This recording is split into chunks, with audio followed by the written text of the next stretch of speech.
자, 21쪽 서학 실천 운동 할 차례죠. 예, 21쪽 서학 실천 운동.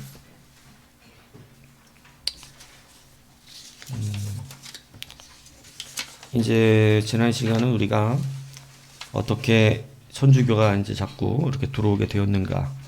그러면서 이제 점점 조선도 그 어떤 유교의 한계를 느끼면서 실질적인 이제 서구의 역사와 문화 이런 것들을 받아들이고 좀 폐쇄적이었던 조선은 이렇게 많이 좀 뒤떨어졌었죠. 예. 그렇기 때문에 사실은 뭐 조선이 이 예전에 그 기물들을 보면 이 동양이 결코 뒤떨어졌던 시대는 아니었어요. 그런데 이제 아무래도 서양보다 많이 뒤떨어졌던 그런 세계적인 어떤 의미들도 좀 있죠. 그런데 조선은 더 특히 세국적인 그러한 분위기가 더 강하다 보고 또 중국 의존도가 높고 이러다 보니까 그 한계를 벗어나지 못했던 것입니다. 일본은 우리보다 더 했었던 나라인데 이제 선교사가 일찍 들어가면서 오히려 신식 문물을 빨리 받아들였고 그러므로 말미암아 사실 우리보다 더 강하고 발전된 나라. 그래서 사실은 모르겠어요. 요즘도 일본이 무시할 수 있는 나라 아니잖아요. 예, 그러니까 뭐 예전에는 뭐 미국, 일본이었어요. 세상을 지배하는 나라는. 예, 뭐 중국이 꼈던 게 아니었습니다. 예, 근데 여하튼 그래서 그런 어떤 과거의 역사가 현재를 만들어낸 거죠. 그래서 그것이 굉장히 중요하기도 합니다. 그래서 우리나라는 그럼에도 불구하고 또 주의 은혜가 있죠. 예, 그래서 유교를 겪은 나라치고는 기적을 이룬 나라다. 전쟁을 겪은 나라치고는 이렇게 빨리 발전할 수 없는데 이런 은혜가 있다. 이렇게 우리가 또 하나님의 은혜를 누렸고 또 그 시대에 경제 성장을 이루었던 사실 솔직히 말하면 기독교 인사들이 대부분이었습니다. 예, 그렇기 때문에 뭐 부인할 수 있는 건 아니에요. 그리고 그때 당시만 해도 한국은 기독교 국가가 아닌데 기독교 국가 수준이었어요. 예.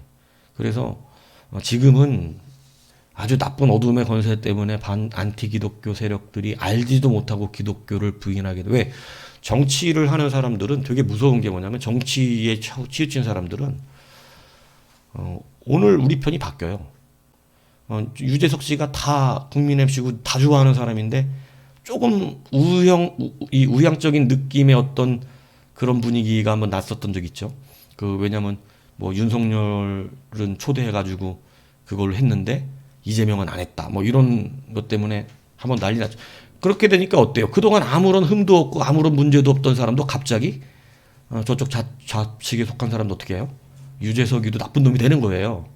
예, 그러니까 정치하는 사람들은 신뢰 가는 사람들이 아닙니다. 믿을 사람들도 아니고. 그러니까 정치에 여러분도 좌우로 빠져 있지 마십시오. 예, 오직 성경 중심으로 생각하고 판단하셔야 됩니다. 자, 그렇게 하면서 이제 천주교가 처음에 이제 우리나라에 들어오면서 우리가 유교를 중요시 여기다 보니까 중국 테두리 안에서 유교가 뭐 굉장히 예의 바르고 뭐 이런 거 좋습니다만은 사실은 굉장히 제한적입니다. 그러니까 그 어느 이상의 이 발전을 못 해요. 그러니까 조금 더 세국적인 분위기가 날 수밖에 없는 분위기가 많았어요. 막 예전에 보면 이 조금만 개화를 하려고 그러면 다 반대하는 거는 유교 유생들 아니에요. 그러니까 이제 그런 것들이 오히려 유교의 한계였죠. 그런 분위기 속에서 이제 천주교 선교사들이 동양으로 진출하면서 많은 이 유럽의 어떤 선진 문물들이 소개가 되고 들어오고 지도가 들어오고 뭐 지구의도 들어오고 거울도 들어오고 뭐 수많은 이 과학 그다음에 강력히 그 전쟁 무기라든가 이런 것들이 들어오면서 그런 것에 대한 관심을 가지고 이제 서교에 대한 서학에 대한 관심들을 가지기 시작했어요. 이제 학자들 중에도 진보적인 학자들이 있잖아요. 조금 더 막 발전시켜 보려고 하는 그러한 학자들에 의해서. 그래서 지난 시간엔 뭐였냐면 그런 서교를 받아들이고자 하는 서학을 공부하고자 하는 학파가 생겨났습니다. 그래서 서학파와 북학파가 일어났다. 둘 다 서교를 받아들이는 건데 이 차이는 뭐냐면 서학파는 이제 어떤 이 신념도 받아들여야 된다. 왜? 문화는 신념에 의해서 발전하는 거예요. 그죠? 그러니까 문화가 어떤 문화적인 신념이 없이 발전하지는 않습니다. 예, 뭘 지어놨더니 이게 무슨 신념이 되었다 이런 게 아니라 내 안에 있는 신념이 우상도 만들잖아요. 그러니까 신념에 의해서 문화가 만들어지기 때문에 문화만 받아들여 가지고는 안 되고 그들의 신념도 공부하자 이렇게 된 게 서학파였고, 이제 북학파는 조금 더 유교에 가까운 거죠. 다른 신념 받아들일 필요 없다. 그들의 발전된 과학 문명만 받아들이자 이렇게 해서 서학파, 북학파 두 학파가 이제 일어났다. 그러면서 이제 여러분 자산오보 내가 얘기했었지만 영화에 나왔던 거 뭐 한 번씩 보셨는지 모르겠지만 자산오보에 나오는 유명한 정약종이라든 정약전 막 이런 또 그 둘이 귀양가요. 세 형제가 있는데 거기서 바로 한 명은 참수당하고 두 명은 따로 귀양가거든요. 그런데 보면 자산오보 물고기의 생태를 조사한, 우리나라 물고기를 조사한 그거를 계속하는 그런 영화에도 나오지만 이때 귀양을 왜 가냐면 천주교인이었기 때문에 귀양 간 것입니다. 그래서 그러한 이런 부분들, 그리고 천주교가 천한 것과 귀한 것들을 기독교 안에는 천한 것 귀한 것을 안 가리잖아요. 기독교는 낮고 높음이 없습니다. 그래서 이 만인제사장설이라는 종교개혁 중심 안에서도 보면 만인제사장설이라는 것을 잘못 이해를 하면 안 되긴 하지만 모두가 하나님 앞에 천하고 낮은 사람이 없음이고 우리가 하는 모든 일이 다 제사장적 직분을 감당해야 되는 현장에서 그러한 일들임에 대한 이야기예요. 근데 요거를 이제 조금 막 좀 극으로 가고 싶으면 이제 교회의 영적 질서까지 무너뜨리는 원리로 삼고 싶은 사람들이 많아요. 예. 그래서 그것 때문에 또 문제가 많이 되기도 합니다. 그런데 여하튼 귀천이 없다는 것이죠. 그래서 기독교는 그런 원리를 갖고 오니까 유교에는 사실 귀천이 있거든요. 유교에는 귀천이 있습니다. 그러니까 유교적 귀천 사상에 의하면 기득권 세력들이 기독교가 들어오면 굉장히 크게 문제가 되는 거예요. 예. 그래서 그렇다고 기독교가 공산주의는 아닙니다. 예. 그러니까 이거를 자꾸 이제 어떤 좀 이상한 사람들은 자꾸 기독교 원리를 공산주의 원리하고 자꾸 만들어내는데 공산주의는 기독교가 아니에요. 예. 그건 짝퉁입니다. 그거는 자기네들 독재를 만들기 위한 거짓된 그런 거지 공산주의가 기독교하고는 달라요. 예. 우리는 공산주의가 아니에요. 기독교는 더 정확하게 따지면 다 하나님 거예요, 그냥. 예. 뭐 그걸 나눠 쓰는 개념이 아니라고. 예. 근데 뭐 비슷한, 오히려 뭐 어떤 그 막 좌파에 깊이 빠져 있는 어떤 목사나 신부들은 어디가 공산주의가 기독교적이냐, 민주주의가 기독교냐, 뭐 이런 이 자유주의가 기독교주의냐, 뭐 이런 이상한 소리들을 하는 사람들이 있는데 공산주의는 기독교하고 1도 유사한 게 없습니다. 예, 모든 게 강제고 기독교는 강제한 게 없어요. 갖고 오라는 게 없다고. 예, 강제하지 않습니다. 예, 뭐 가난한 사람 니들이 도끼에 니네 재산 갖고 와라 이러지 않아요. 성경에 보세요. 다 자발적으로 하는 거예요. 예, 근데 강제로 하는 거하고 어떻게 똑같이 비교를 해요? 걔네들은 강제잖아요. 공산주의자들은. 예, 그러니까 여러분 어때요? 일 안 해요. 예, 그러니까 못 사는 거예요. 그러니까 이 신념과 철학은 이미 역사적으로 증명이 안 됐어요. 그죠? 죽여버리니까 일하는 거예요. 죽여버리니까. 그죠? 그러니까 그런 것은 지금 그런 거에, 그런 자기네들이 선진적인 것을 가졌다고 생각하는 그런 착각들 많이 하는 사람 같습니다. 예. 어쨌든 결과가 나와 있는데, 결과가 있냐고, 결과가. 그죠? 예. 근데 결과 없는데 자꾸 결과가 자기네가 꿈만 꾸고 있는 거죠. 예. 그러니까 그런 데 빠지면 안 됩니다. 여튼,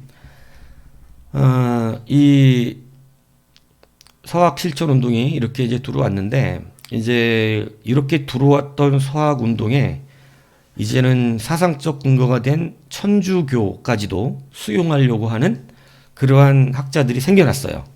그러니까 이제 그동안에는 그냥 서양 학문, 물리라든가 과학, 여러 이런 것들을 받아들이고 선진 문물만 받아들였다면 이제는 아예 그냥 천주교를 한번 받아들여 보고 싶다. 그래서 이제 아예 종교적인 것까지 수용하려고 하는 실천학자들이 생겼습니다. 그래서 이제 그게 누구였냐면 이계호를 따서 이름 붙여진 성우학파. 성우학파가 이제는 천주교, 기독교를 한번 받아들여 보자. 이렇게 해서 권철신, 권희신, 정약용, 정약전, 정약종, 이가완, 이벽, 이승훈, 이가양, 이기양 이런 사람들이 이제 최초로 천주교가 요구하는 종교적인 계율을 실천해서 이렇게 이제 해보기 시작했어요. 그래서 이제 그 이벽의 제자였던 홍유환이 그것을 조금 더 처음 이렇게 실천했던 사람인데, 이 사람은 처음으로 7일에 하루를 노동을 금하는, 그리고 그 하루의 기도와 금욕생활을 했으니까 우리가 주의를 지키는 것을 드디어 실천해 본 거예요. 이제 그 홍유환이 그렇게 해서 이제 조금씩 기독교적인 그런 어떤 종교적인 그 부분들을 감당하는 그러한 사람들도 일어나기 시작했습니다. 그러면서 이제 더 이제 신앙 실천을 위해서 건철신, 정약정 등이 주도했던 겨울의 교리 연구회, 그러니까 천주교 교리를 한번 연구해 보자 그래서 건철신, 정약정, 이벽 수많은 학자들이 이제 외딴 절에 모입니다. 재밌죠? 천주교를 이제 연구하려고 절에 모여서, 예. 왜냐하면 천주 교회가 없잖아. 이제 교회가 없어요. 그러니까 절에 모이네. 여기는 무슨 뭐 작당 모의하려면 다 어디 모였어요? 옛날에 다 절에 모이는 거야. 절간 방 한 칸 빌려가지고 작당 모이하는 거니까 이제 절에 모여서, 그리고 이제 절이 서민 종교였거든요. 이 당시는. 예, 그러니까 그런 절에 모여서 천주교 교리를 연구합니다.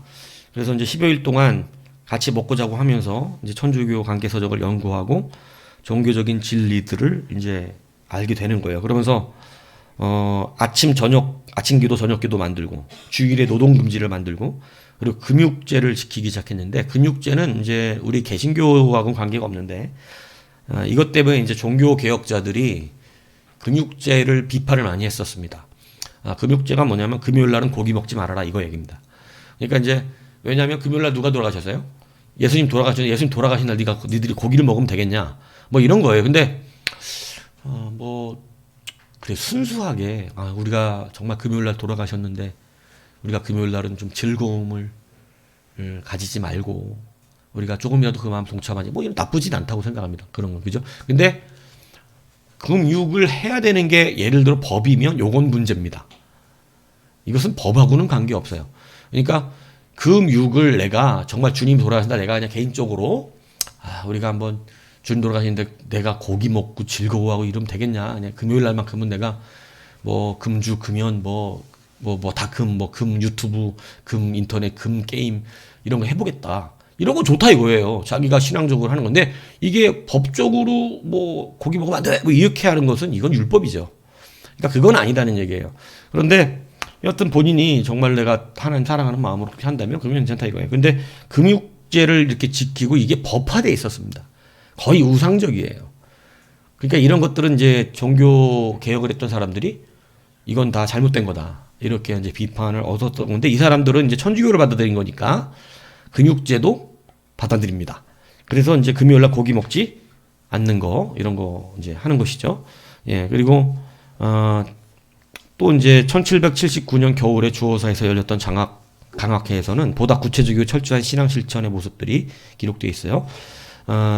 주호사에 우거하면서 강학회를 하는데, 이제 김원성, 권상학, 이총옥 등 많은 사람들이 이제 거기에 참여를 했어요. 그래서 이제 정한 규정에 따라서 새벽에 일어나서 찬물로 세수하고, 봉야잠, 해가 뜰 때는 이제 경제잠, 정오에는 사흘잠. 이게 이제 좀 재밌는 게 뭐냐면 이런 것들은 다 이제 유교적인 신경들입니다.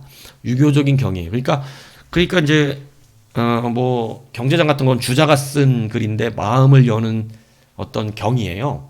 그러니까 이제 뭐 중얼중얼 하면서 뭐 그 마음을 다스리고 욕심을 버리고 정욕을 버리자라고 하는 막 그런 어떤 자기 고백과 같은 그런 경들인데, 그런 것을 이제 쉽게 얘기하면 천주교에 대한 뭐 신앙 고백이 온전치는 않은 거예요. 그지요? 이 사람들은 가져온 서적만 갖고 지금 연구하고 이런 거기 때문에 그 뭐 자기는 잘 알지 못하지만 나름대로 연구하면서 이제 유교에서 말하는 착하게 살자, 쉽게 얘기하면 유교에서 말하는 착하게 살자의 좋은 말들을 덧붙여 하는 거예요. 그러니까 이 시대 천주교는 유교가 많이 짬뽕이 됩니다.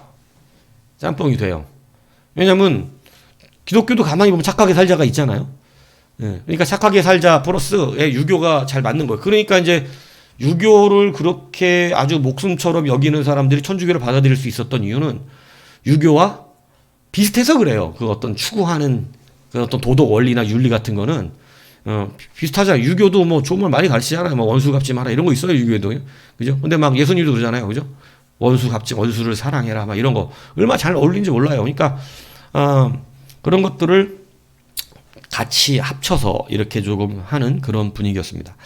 자, 그래서 이 모임에 참석했던 사람들 중에 이벽은 천주 공경가라는 찬송가를 만들었고, 정약전은 십계명가를 만들었습니다. 여러분들 이제 알다시피 이 시대에는 이제 뭐, 우리가 아는 지금 음악과 같은 뭐, 실음을 가지고 하는 악보가 아니라, 아시죠? 조선 그 시조 타령하는 거. 예, 그러니까 이제 이렇게 이제 밑에 바로 써져 있는 건 뭐냐면 정약전이 만든 십계명이에요. 그래서 이렇게 말이죠. 세상 사람 선비님네 이런 예를 들면 세상 사람 선비님네 뭐 이렇게 옛날에 하잖아요. 이안이 우스운가 막 이런 시조입든 막 이런 거예요 이게. 그러니까 찬송가 이렇게 만든 거예요 이때 당시. 보면 이제 한번 읽어보면 그거예요. 세상 사람 선비님네 이안이 우스운가 사람 나자 한평생에 무슨 귀신 그리 많노. 우리나라가 뭐 많이 생겼어요? 귀신을 엄청나게 섬긴 나라예요. 그러니까 귀신이 뭐가 그렇게 많냐. 우리나라는 사람인 그리고 아침 저녁 종일처럼 합장발에 주문하고 작곡계좌 행신운동 각 귀신 모셔봐도 아침 저녁으로 막 그냥 주문까지 외고 뭐 절에 가면서 막 그 귀신을 모시는 그런 모든 것들을 다 행해도 허위하래 마귀 미신 믿지 말고 천주 믿세. 천주가 누구예요? 하나님 말이야. 천국의 주인 하나님 저기요. 하늘의 주인을 말하는 거예요. 그러니까 허위열의 미신 믿지 말고 마귀 미신 믿지 말고 천주 믿세. 광대무한 이 우주에 인간 목숨 내어주셔. 예, 이제 기독교 교리가 나오죠. 예, 대지가 깨트리며 우주 섭리 알고 나면 천주운의 밝은 빛을 무궁토록 받들련가. 사람지에 우둔하여 꼭두각시 나무신막. 외고우리 복받드나 절한다고 효자되냐. 잘되어서 진복이랴. 못되면은 남 탓이네. 그러니까 옛날 우리 조선이 잘되면 지 탓이고 남되면 남 탓이고 맨날 그런 원망하지 말고. 왜냐면 맨날 조상 탓했단 말이에요. 조상 뭐 몇 자리를 잘못 써서 뭐 이런 헛소리도 하고 막 맨날 그죠? 그러니까 이제 그런 어떤 나름대로 정약전이 만든 십계명가고요. 밑에 거는 이제 이벽의 천주 공경가입니다. 어와 세상 번님내야 이내 말씀 들어. 내가 볼 때 글은 이벽이 좀 더 잘 써요. 요걸로만 봤을 때. 어와 세상 번님내야 이내 말씀 들어보소. 집안에는 어른 있고 나라에는 임금 있네. 내 몸에는 영혼 있고 하늘에는 천주 있네. 아주 논리적이죠. 예. 그러면서 부모에게 효도하고 임금에겐 충성하네. 상강오륜 지켜가자. 천주공경 쫀세.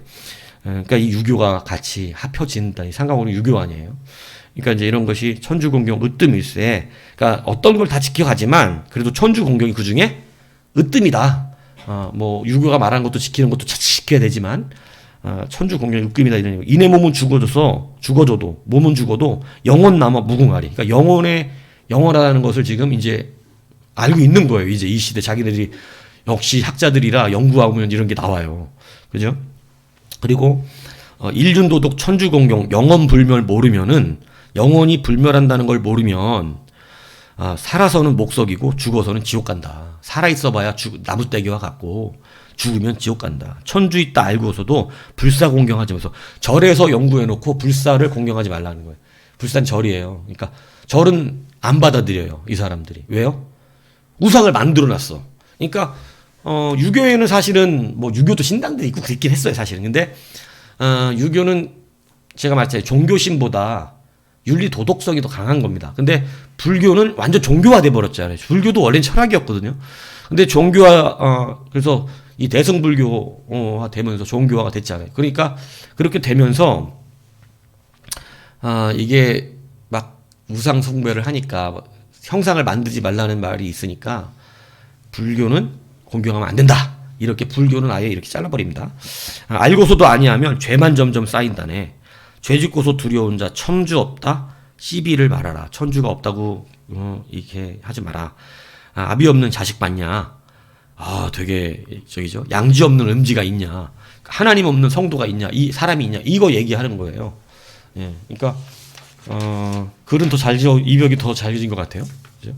이제 임금용한 못 배웠나 세상 사람 피비마소 있는 천당 모르는 선비 천당 없다 어이하노. 그러니까 네가 천당 없다고 어떻게 아냐. 상당하지 않습니까? 요즘 전도하는 방법과 똑같아요. 그죠? 야, 네가 천당이 없다고 확신해? 막 이렇게. 희비 말하라 천주공영 믿어보고 깨달으면 영웅무궁이 영광이다. 예. 이렇게 우리나라도 찬송가가 조선시대부터 존재했습니다. 예, 상당하죠. 예, 그러니까 이렇게 확실히 학자들은 머리가 좋아요. 막 갔다가 연구하고 막 열흘씩 모여서 같이 연구하더니 결국은 이런 막 찬송가 만들어내고 그렇습니다. 이런 가사들을 통해서 초기 서학을 신봉하던 학자들의 천주교의 이해를 살펴볼 수가 있어요. 상강오륜, 효, 충 이런 건 유교적인 기본적 관념이잖아요. 그러니까 상강오륜 같은 거 별로 사실은 좋은 건 아닙니다. 조선시대에는 맞을지 모르겠지만. 그런데 이런 것들을 유교적인 사상에서 굉장히 중요한 거거든요. 근데 이런 걸 버리지 않고 천주교를 받아들여서 하나님은 받아들이는데 인간의 어떤 유교적인 사상들이 지금 우리가 가지고 있는 모든 사상의 근본이 사실은 유교에 다 입각해 있습니다. 우리나라는 그게 어쩔 수가 없어요. 오랜 세월 유교의 문화에 있었기 때문에 우리가 가지고 있는 대부분의 윤리 도덕적 사상들은 다 유교적인 사상입니다. 그러니까 우리나라 사람들하고 외국 서양 사람들이 가지는 윤리적 예의, 범주가 좀 차이가 많이 나죠. 그죠? 예, 그러니까, 우린 유교적인 사상 갖고 있어요. 그러면 우리의 기독교 사상도 유교적인 기독교 사상을 사실은 많이 떨구지 못했습니다. 그러니까 우리가 기독교를 믿으면 우리도 유교적인 그런 사상을 많이 좀 반영된 상태로 믿게 되는 거예요. 그러니까 목사가 설교를 하는 게 좀 어려운 부분도 있는 겁니다. 무슨 얘기인지 이해가세요? 유교적 사상의 천국, 유교적 사상의 인간관계, 유교적 사상으로 말씀을 들어요. 여러분들은 잘 모르지만 여러분들이 우리가 몸에 배어있는 유교적 사상이 우리 안에 깔려 있단 말이에요. 그러니까 그런 사상 안에서 성경 말씀을 들으면 말씀하고 부딪히는 경우가 꽤 있습니다. 예. 그러니까 여러분들 그런 것들이 이제 가끔 부딪히는 거거든요. 예. 내가 기존적으로 알고 있는 뭐 유교적인 사상에서 온 효충, 그다음에 사랑, 이런 것들이 성경과 좀 다르는 거예요. 예. 그래서 그것이 이제 오해가 되고 그런 경우도 있어요. 내가 어떤 배경의 이 데이터가 내한테 있느냐에 따라서 여러분 우리는 그 데이터에 입각해서 모든 걸 받아들이는 습성을 가집니다. 그렇기 때문에 선입견이라는 거예요. 그게 내가 가지고 있는 선입견으로 모든 걸 바라보기 때문에 그죠? 그래서 우리도 유교적 선입견을 갖고 있어요. 우리 민족은 유교적 선입견을. 그래서 유교적 선입견으로 기독교를 받아들이면 그래서 옛날에 우리 보세요. 요즘은 그런 말 잘 안 하지만 옛날에 제가 어릴 때는 기독교를 못 믿는 이유가 뭔지 아세요? 가계도가 다 무너지는 거야, 교회는. 왜냐면 아니 아들하고 아버지하고 같이 교회를 가. 근데 아버지가 하나님 뭐라 불러?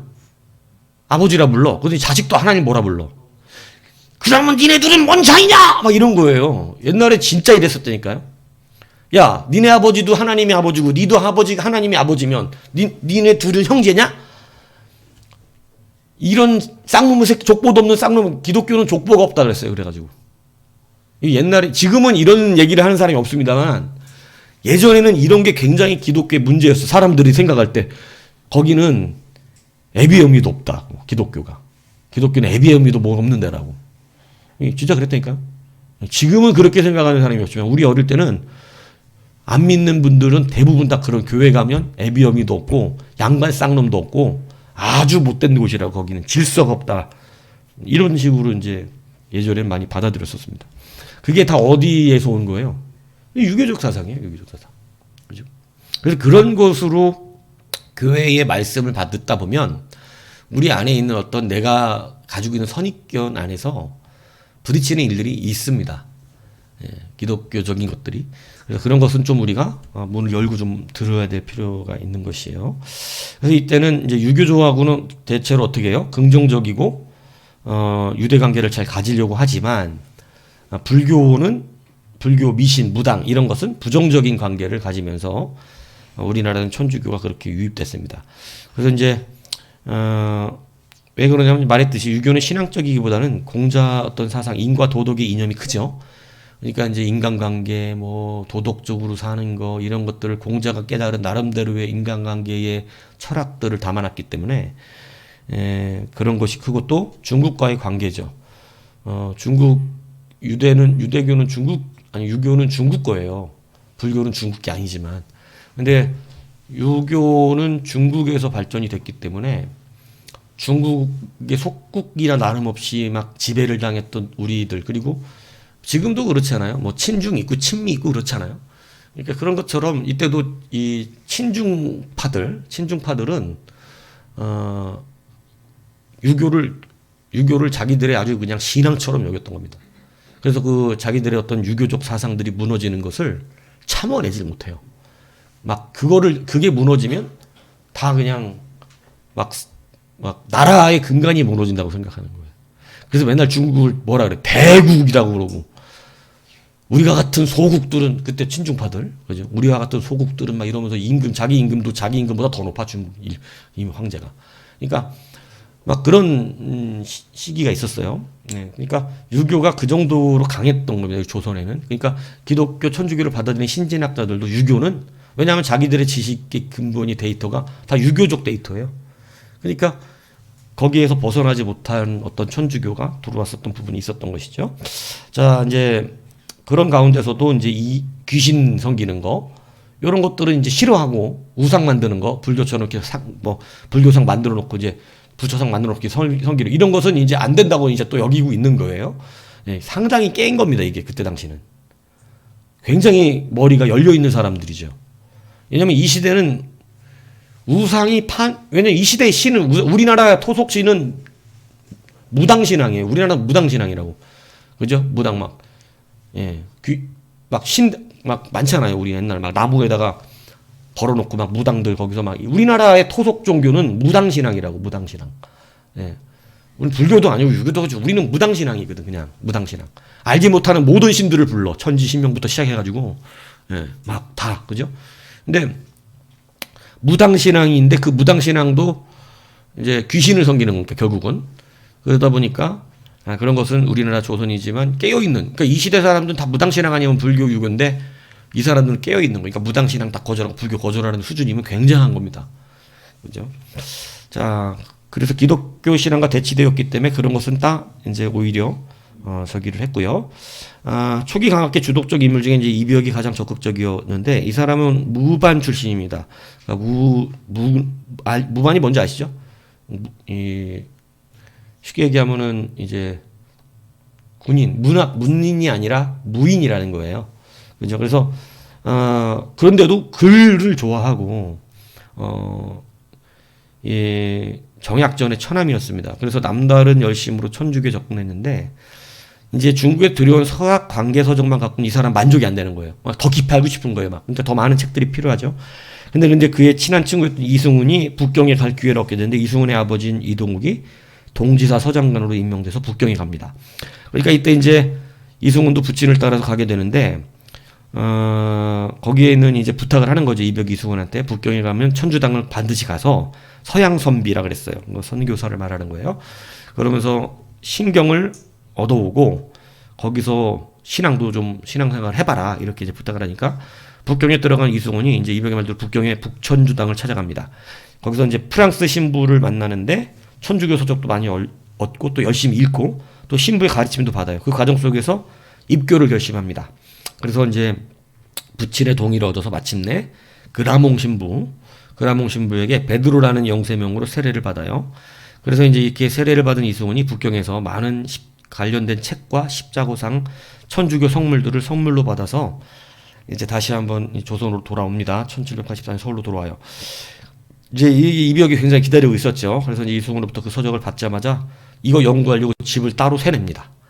그래서 이제 굉장히 집중적으로 연구를 하는데, 이 이승훈이 대한 프랑스 선교사 이 달레의 표현을 보면 그 사람은 기독교에 이렇게 접근했던 사람이에요. 그는 종교라는 것은 무엇인지 전체적으로 또 세부적으로 대강 알 수 있다.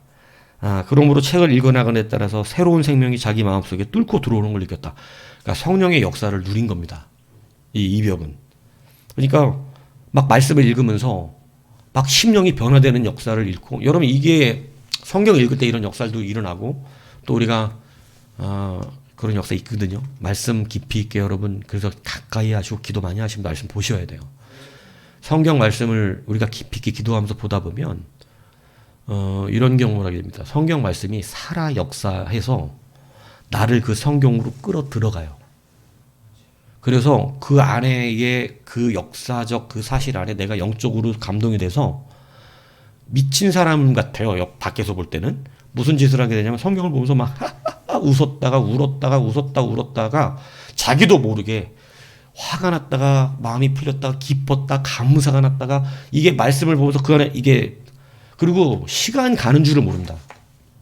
이게 막 빨려 들어가 있어서 막 성경 넘어가는 게 달라요. 그래갖고 그 안에 이 성경 안에 있는 그 안으로 들어가져 버려요. 그러니까 이런 경험이 이제 없으면 아직 말씀이 막 그 옛날 어른들 막 성경책 읽으면 성경이 막 살아 움직인다고 그러는 말 하는 거거든요. 말씀을 여러분 이거 살아 역사되는 말씀이에요. 여러분 이거 기억하셔야 됩니다. 그리고 그때 조금씩 이제 뭐 이런 말까지는 여러분 들으실 텐데 예수님 말씀이 굉장히 강력하다는 걸 압니다. 예수님의 입에서 나온 말씀이 굉장히 강력해요. 말씀마다 영적으로 반응되는 깊이가 여러분이 좋아하는 말씀이 다 나름대로 있겠지만 그런 식으로 말씀을 읽으면 말씀이 읽는 게 아니라 읽혀지는 거거든요.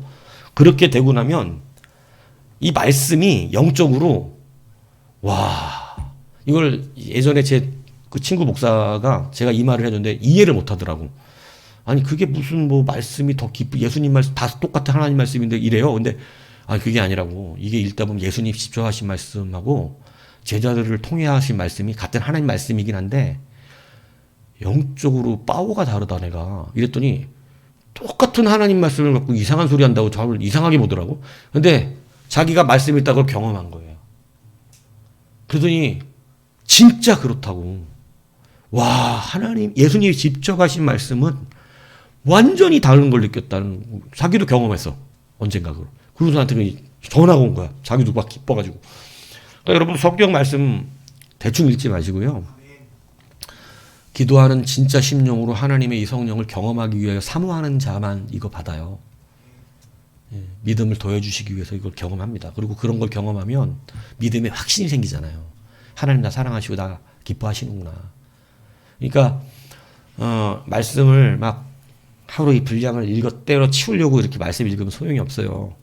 정말로 이 말씀을 한 장을 읽더라도 깊이 있게 내가 말씀 앞에 들어가서 1년 1독도 읽는 것도 중요하지만 사실은 정말 중요한 것은 이 말씀이 살아 역사에서 나를 말씀으로 끌어 들어가는 거 굉장히 중요합니다. 이 영적 세계를 모르는 사람들은 목사가 돼도 모르는 사람 몰라요.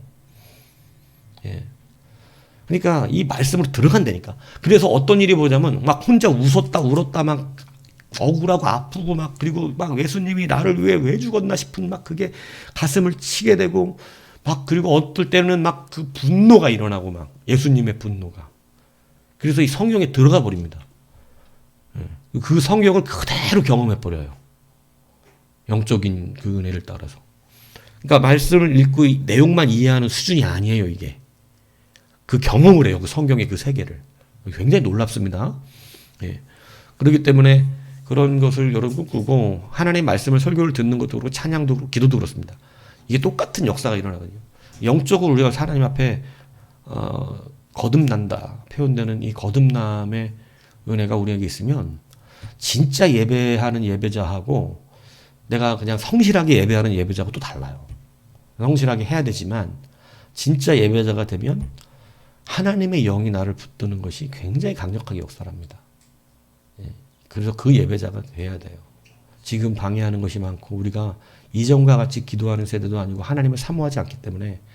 근데 예전에는 왜 사람들이 말씀을 들으려고 모이고 여러분 예전 우리 어릴 때는 진짜 부흥사경 같은 게 많았어요. 전봇대에 붙여요. 심령 부흥사경회 이래갖고 십자가 가운데 파란색 종이로 전봇대에다가 이렇게 십자가 딱 그려있고 대부흥사경에 뭐 누구 목사 썼고 밑에 어느 교회 이렇게 딱 써져 있다. 그러면 동네 사람들이 그 교회 부흥사경에 다 가. 예전에는 그랬어요. 왜 그렇게 모여가요? 그 성령의 그 감동을 누리고 싶은 거예요. 폭발적인 겁니다. 그러니까 그 역사를 누리려고 사모함이. 그래서 예전에 기도원이 잘 됐던 이유가 뭐냐면 사람들이 성령을 받고 싶은 거예요. 하나님을 경험하고 싶은 거예요. 살아계신. 그러니까 산에 올라가서 막 기도원 같은 데마다 예전에는 기도원이 엄청났습니다. 우리나라 기도원도 많았고. 근데 거기마다 사람이 꽉꽉 찼었어요. 예전에는. 그럼 거기 올라가서 밤에 산기도도 올라가는 거예요. 산에, 기도원의 산 속에 있으니까. 산에 올라가서 무릎 꿇고 바위 하나씩 붙들고 막 쥐야 하는 소리가 저 산 꼭대기부터 들려. 예전에는 그랬다고요. 그렇게 주님 그러니까 뭐가 나면 성령의 체험과 경험의 역사들이 일어나요. 그거 다 마귀 역사로 여기면 그러면 마귀가 부지런해. 하나님 부지런한 게 아니라. 그러니까 다 마귀 역사로 돌리는 성령을 경험하지 못한 사람들은 그걸 다 뭐 이상한 영으로만 이상한 영이 있고, 이상한 영이 있어요. 어둠의 권세들이 역사하는 영도 있습니다. 그런데 성령의 역사도 있다니까. 오히려 성경은 성령의 역사가 크다 그랬지. 그러니까 성령의 역사, 말씀에 우리가 성령의 역사 있다. 여러분 이거 경험하셔야 된다니까. 그래서 여러분 소리내어 기도하는 시간이 매우 중요하고, 제 경험상으로는 소리내어 기도하고 성령 받았거든요. 막 줄을 진짜 큰 소리 찾다가, 그리고 그 뒤는 속으로 기도를 해도 그 영적 세계에 들어가. 왜냐하면 속으로 기도할 수밖에 없어. 근데 속으로 기도하는 걸 그리 좋아하진 않습니다. 성령이 충만하면 막 쏟아져 나오게 돼 있어요. 그래서 사실 말을, 입술을 크게 열지 않는 건 자기 생각의 기도에 의존하는 것이 대부분이고, 사실은 성령이 날 역사하면요, 기도 자체가 이미 압도되기 때문에, 성령의 역사 압도되기 때문에 점점점 커져요. 소리도 커질 수밖에 없고, 왜냐면 세상과 나는 간 곳이 없어. 그래갖고 막 거기에 막 그냥 막 이렇게 막 기도가 돼요. 그냥 그 하나님의 영과 교통만 1대1의 관계가 돼 있는 거야. 네. 물론 묵상 기도를 해도 하나님의 영이 비둘기같이 나를 잔잔히, 그러니까 두 가지의 영적인 성령의 어떤 속성이라고 본다면, 우리에게 도전돼 올 때 불같이 임할 때가 있어요. 근데 대부분은 불같이 이렇게 막 강하게 역사할 때가 막 그런데, 또 비둘기같이 정말 잔잔한 하나님의 그 비둘기 같은 성령이 나를 잔잔하게 덮어서 평안하고 기쁘고 뭔가 막 그럴 때가 있고, 그리고 불과 같이 딱 임하면 불덩어리가 되는 거야. 막 그냥 뜨거워 막. 예. 이 두 가지가 다 있어요. 그래서 우리가 어쩔 수 없이 묵상 기도하고 막 잔잔하게 기도해야 될 때는 또 그게 잔잔하게 와. 근데 저는 여지껏 잔잔하게 기도하다가 성령 받았다는 건 잘 못 들어봤어. 보통 저하고 제 주변에 성령 받은 사람 동일해요. 목말라 줄을 부지러 찾다가 터져. 진짜로. 그러니까 예전 기도원이, 왜냐면 조용 기도하다가 성령 뻥 받았고 뻥 터졌다 그러면, 물론 그게 다 성령의 증거라는 말을 하는 게 아니에요. 제가 제 경험상 여러분도 그렇게 경험하는 게 난 좋지 않겠냐 말을 하는 것 뿐이긴 한데, 물론 그런 경험이 없어도 성령을 안 받았다 이렇게 말할 수는 없습니다. 예, 왜냐하면 성령이 아니고는 여러분이 이제 나올 수가 없어요. 예, 무슨 얘기인지 이해가세요? 성령이 아니고는 주님을 신할 수도 없고, 주님 믿겠다고 이렇게 고생해가면서 오지도 않아. 예, 그러니까 성령이 우리 안에 계시고 나를 구원하신 건 맞으나, 여러분이 정말로 깊이 있는 하나님의 경험과 정말 그 하나님 앞에 보다 조금 더 하나님과 친밀한 관계, 세상이 할 수 없는 참된 기쁨을 누리기 위해서는 여러분 주를 간절히 찾아야 됩니다. 그리고 기쁨과 감사와 소망, 세상의 관계, 이게 하나님과의 관계도 사실은 말하는 거예요. 하나님 관계가 소원하면 여러분 기도도 소원하게 하게 돼 있어. 그냥 막 감정에 치우친 것뿐이야. 근데 영이 나를 사로잡아 기도하는 게 얼마나 중요한지 모른다니까요. 정말 기쁨이 충만합니다. 기쁨이 충만해요. 영적 기도를 하면. 네. 하나님이 항상 내 옆에 계시다는 걸 느끼면서 걸어다녀요. 아, 내 뒤에, 앞에, 옆에, 좌우에, 나의 좌우 옆에 계신 주님. 요배 고백 아니야. 그 고백이 그대로 느껴져. 예전에 여러분 그래서 막 길 가다가도 주님이 내 뒤에 따라오시는 거 느껴지고, 저는 이렇게 설교하다가 보면 진짜 내 뒤에, 앞에, 옆에 서 계셔갖고 함께 계심을 느낀 적이 한두 번이 아니에요. 네. 그래서 설교를 내가 듣고 있다는 것을 이해할지 모르지만, 설교를 막 나가는데 이건 내가 그 설교를 듣고 있어. 이게 나는 내가 지금 하고 있는 건 맞는데, 이게 지금 내가 하고 있는 게 아니라 이분 주님이 열고 계시고, 저도 설교는 하고 있으면서 내 설교를 듣고 있는 거예요. 막 듣고 있다고. 그렇구나. 이 이해가 안 가시죠? 근데 하나님이 설교를 하신다는, 나를 그냥 쓰시고 계시다. 이렇게 돼야 이게 설교고 하나님의 말씀이라는 거야. 더 엄밀하게 말하면. 하나님이 우리의 성령의 감화를 주사 주가 친히 역사하시는 말씀. 그런 말씀에는 성령이 임하고 권세가 임해요. 근데 지금 이 시대는 이것을 사모하는 목회자들도 없고, 이것 때문에 무릎 꿇어 진짜 소나무 뿌리 뽑는 사람들이 없기 때문에, 여러분, 다 냉랭한 사람의 말에 감동만 주려고 하는 겁니다. 감동만 주려고 그러는 거예요. 인간적인 감동. 감동은 설교에만 있는 게 아니거든. 그냥 막 자꾸 사람 마음 감동 줘서 이렇게 설교 잘했다 소리 듣는 거고. 근데 설교는 그렇게 한다고 잘하는 게 아니고 하나님이 진짜 하셔야 돼요. 그래서 그 영이 역사돼야 돼. 그러면 하나님 말씀이야. 근데 목사가 그냥 대언한다고는 했지만 자기가 가진 지식을 전달했으면 그냥 하나님의 말씀 지식을 전달해 준 거야. 그러니까 요즘 여러분도, 근데 여러분 그렇게 목사가 전달해도 못 받는 사람은 못 받아요. 그렇기 때문에, 그래서 예수님이 말을 해도 못 받는 사람 못 받잖아. 그러니까 여러분도 기도하면서 영적인 사람이 되기를 위해 구해야 되고, 목사가 부족해도요, 목사의 입술을 통하여 어느 사람에게는 또 하나님의 말씀으로 역사하시고. 무슨 얘기인지 이해가십니까? 그러니까 핑계는 될 수가 없어. 왜냐면 목사가 부족해도 자기를 사모하는 자들은 하나님이 목사가 목욕하는 게 아니에요, 사실은. 하나님이 찾아내고 하나님이 그 사람은 역사하셔.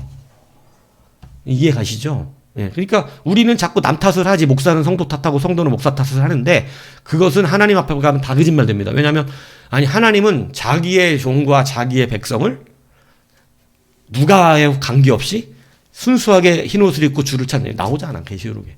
찾으면 그 사람은 하나님이 그 안에서도 그 혼탁한 그 뒤죽박죽되고 문내어진 그 땅에서도 하나님 앞에 정직한 자를 인도하신다니까요. 찾아내시고 그에게 말씀하시고 하신다니까. 예. 심지어는 예수님을 못 박는 자들의 입에서도 하나님의 뜻을 증거하잖아요. 예. 무슨 얘기인지 이해가십니까? 예. 그렇기 때문에 하나님이 우리가 하나님 앞에 성령의 감화를 가지고 그 사모하는 자들이 되셔야 돼요. 그래서 지금 보세요. 왜 성령의 충만을 누리기가 더 어렵냐면, 뭐 조용히 기도하면 성령 못 받습니까? 아니, 받을 수 있어요. 근데 힘들어요. 경험상 그렇습니다. 지금까지 성령을 충만하게 누려봤던 주변의 모든 사람들을 봐도 그렇고, 쉽지 않습니다. 부르짖고 찾아야 돼요. 그게 사실이에요. 그래서 왜 지금 어려운지 아세요? 지금 요즘 교회들이 철학기도 해요, 안 해요? 철학기도 해도 어떻게 해요? 요즘 부르짖고 찾는 교회들 별로 없어요. 그 맨날 그렇게 옛날처럼 그렇게 하냐. 그러니까 요즘 찬양 인도자들 솔직히 요즘 유명하던 찬양인들 영성이 없잖아. 하나님의 영감이 임하지 않는다니까. 근데 오히려 옛날 했던 찬양 인도자들은요, 진짜 성령이 충만합니다. 근데 요즘 찬양인들 보세요. 스킬은 그럴듯하고 뭐 아주 목소리 노래는 다 수준급들이지. 근데 영권이 없어. 왜? 그 사람들 기도 안 하는 사람들이라는 거 뻔해. 흉내내고 있는 거거든. 회개해야 돼, 지금 이 시대가. 그리고 사역자라고 부르고 있는 거예요, 사실은. 예. 여러분 기도해도 힘든 시대예요, 지금. 기도해도. 그래서 여러분 그런 것들이 우리 안에 다시 성령을 충만케 경험하는 것이 필요한데, 오늘 이 벽이 바로 이 시대의 조선시대지만 서적을 읽으면서 얼마나 사모했던지 지금 앞에 얘기를 했죠. 막 서적에 목이 말라가지고 북경 가는 친구에게 기독교 서적 좀 제발 갖다 줘라. 이렇게 해가지고, 그리고 너도 가서 예수 믿어라. 이거 해가지고 갖고 온 책을 연구하기 위해서 자기가 집을 따로 또 하나 얻어서 거기서 그거 연구하고. 근데 여러분, 여기 그 달레의 말이, 프랑스 성에서 달레의 말이, 그가 마음속에 그 불이 뚫고 들어오는 그 무엇인가의 그 기운, 생명의 기운이 들어오는 것을 그는 느꼈다. 그러니까 성령이 조선시대도 역사하신다니까요. 예. 그래서 예수 그리스도에 대한 그의 신앙이 커지고, 신앙과 더불어 자기 동포들에게 하나님의 은혜를 알려주고자 하는 욕망도 커갔다. 욕망이라고 하지만 긍휼과 자비, 복음을 증거하지 않고는 할 수 없는 이 뜨거움, 그래서 여러분 전도가 성령하고 굉장히 밀접해요. 저는 뭐 중고등학교 때 뭐 모범생도 아니었고 군대에서도 모범생도 아니고 뭐 모범생은 아니었는데 이 안에 한 가지 뭐가 있느냐면 복음 증거를 하고 싶어하는 불이 있었어요. 그래서 고등학교 때도 계속 예수 증거하는 일이 쉬는 시간마다 있었고 군대 가서도 훈련 받고 나면서 잠깐 쉬는 시간에 옆에 있는 친구 한 사람한테 복음을 증거하는데 놀라운 은혜가 일어나요. 주변이 둘러싸여져. 항상 20, 30명씩 둘러싸여져. 나는 한 사람한테 복음 증거하기 시작한 게. 군대에서도 그랬고 고등학교 때도 그랬고. 고등학교 때 쉬는 시간에 내 옆에 있는 짝꿍한테 예수님을 증거하면 애들이 그 말씀을 들으려고 주변에 쉬는 시간에 화장실 하고 몰려든다니까요. 그럼 그게 내가 하는 거냐? 아니었어요. 그 강력한 성령의 역사가 일어나요, 그때.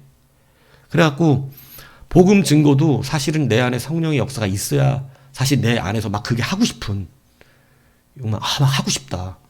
저 전도하고 싶다. 막 이런 생각이 들어요. 뭐 그렇다고 제가 뭐 24시간 내내 전도하고 다녔던 건 아니에요. 근데 누구를 하나 보면 교회를 데려가고 싶은 마음이 계속 생기고, 그리고 말씀 전해야겠다. 이런 생각이 역사되는, 이게 성령의 충만 안에서 일어나는 거예요. 그렇지 않으면 복음 증거도 뭐가 되냐면 짐이 됩니다. 자꾸 전도하라 그러는데 전도할 마음이 전혀 없거든요. 마음에. 그래서 여러분 지금 구하시고 기도하셔야 될 때입니다. 성령을 찾으셔야 돼요. 성령이 메마르면 이 시대는 점점 성령이 메말라갑니다. 성령의 역사가 점점 줄어드는 시대예요. 기독교인조차도 성령의 역사를 몰라서 이런 말을 하면 이상하게 쳐다보는데 아니 성령 경험하지 못한 게 이상한 거예요. 본인이 지금 되게 크게 큰일 날 사람일 수도 있어. 종교일 수도 있다고. 신앙은 종교처럼 데이터를 주고받는 게 아니에요. 종교와 신앙의 차이가 뭐예요? 종교는 그냥 데이터를 갖고 있는 거예요. 이렇게 하면 이렇게 된다더라. 신앙은 뭐예요? 체험이에요. 무슨 얘기인지 아세요? 신앙은 살아계신 하나님 만난 거야. 그래서 내 마음이 그냥 기독교가 이렇다더라가 아니라 그 분을 경험했기 때문에 교제가 되고 교통이 되기 때문에 이거는 인격적인 교제라 그러는 거예요. 살아계신 하나님을 진짜로 교제하고 사는 거예요. 그래서 우리 기독교는 종교라고 그러지 않아요. 밖에서는 4대 종교 표현을 하지만 우리는 종교라고 그러지 않아요. 우리는 뭐라 그래요? 우리는 신앙이라 그래요. 왜냐하면 이건 체험이기 때문에. 근데 불교나 이런 건 귀신 체험을 하겠지만 실질적으로 체험 종교가 아닙니다. 그런 데는. 그냥 뭐만 닦으면 돼요? 도 닦으면 되는 거야. 도 닦으면. 세상 종교는 다 도 닦으면 되는 거야. 도 닦는 것은 다 뭐냐면 이런 말 듣고 이런 거래 하고 자기 혼자 묵상하고 그리고 막 마음 수양하고 이게 다 도 닦는 거거든요. 그 세상 종교는 그러면 돼. 도 닦으면 돼. 그래갖고 자기 좋은 사람 착한 사람 만들어내면 된다고. 근데 기독교는 좋은 사람 착한 사람 만나는 게 아니라 성령을 받아야 되는 종교야. 우리의 신앙은 성령 받아야 된다고. 성령이 내 안에 딱 들어온. 그래서 성령이 들어왔던 여러 증거들 중에 하나가 방언이 있는 거예요. 성경에는. 성령 한번 방언하잖아요. 그래서 그런 방언들을 하게 되고 이러는 것이죠. 그리고 뭐 이제 성령은 계시다 그러는데 방언은 없다 그러면 그 사람은 뭔지 모르겠어 나는. 은사가 뭐 끝났다. 이제 뭐 방언도 패하고 뭐도 패하고 그건 세상이 패했을 때 얘기고. 방언을 안 받아봐가지고 그런 소리 하는 거예요. 그리고 방언도 모르고 하는 그냥. 그러니까 성령은 무시하면 안 됩니다. 성령의 역사가 사라진 게 아니에요. 우리에게 여러 가지 증거를 주세요. 그러나 성령을 가장한 마귀의 권세도 있습니다. 이상하고 미친 짓 하는 사람도 있어요. 뒤로 잡아뜨리고 막 토하게 만들고 침 흘리게. 이런 건 성령의 역사와 그렇게 다르지 않아요. 때로 귀신을 내쫓을 때 그런 귀신 들린 사람에게서 그런 일이 일어날 수는 있어. 그러나 모든 사람에게 귀신 붙어 있는 것도 아니고 귀신이 우리 가운데 역사하고 괴롭히려고 우는 사자같이 찾아드는 건 맞지만 여러분 그런 것들은 그렇게 하는 것은 아니에요. 성경은 그렇게 예수님도 그렇게 역사하진 않았어요. 근데 뭐 조그만 거 말씀 하나 갖다 끌고 와가지고 거기다 덧붙여가지고 이렇게 하고 뭐 성령 받으면 깔깔깔깔 웃어갖고 밑으로 자지러집니까? 말도 안 되는 짓거리 하는 거 있는 것입니다.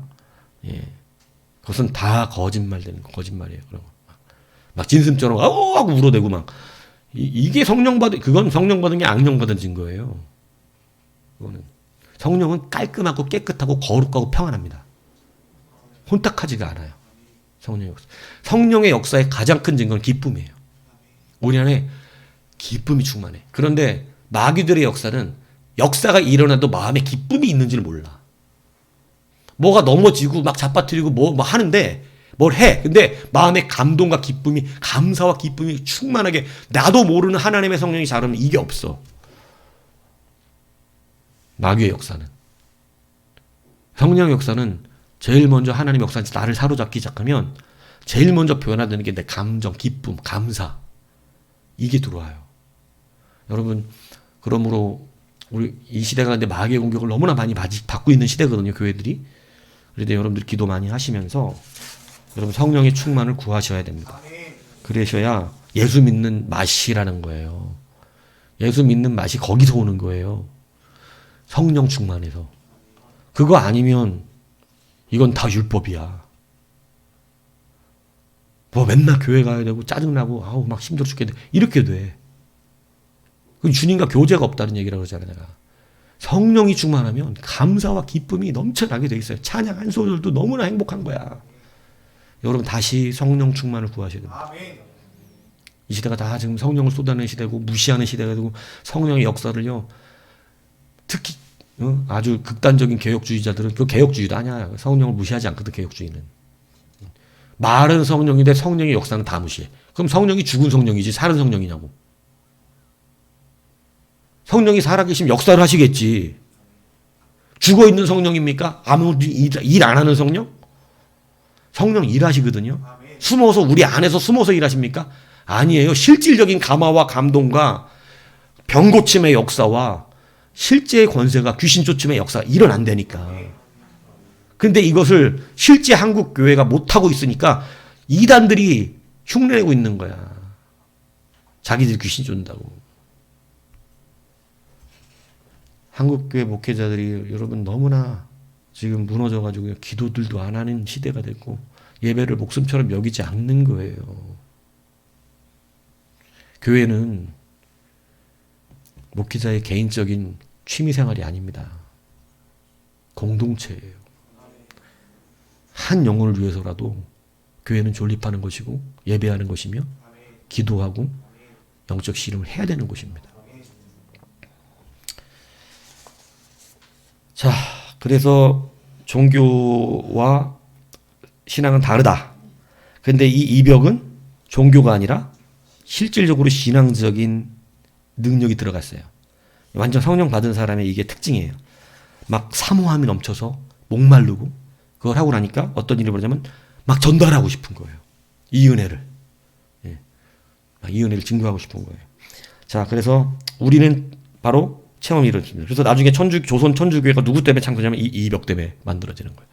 그래서 조선 천주교회 창설은 다음 시간에 하도록 하겠습니다.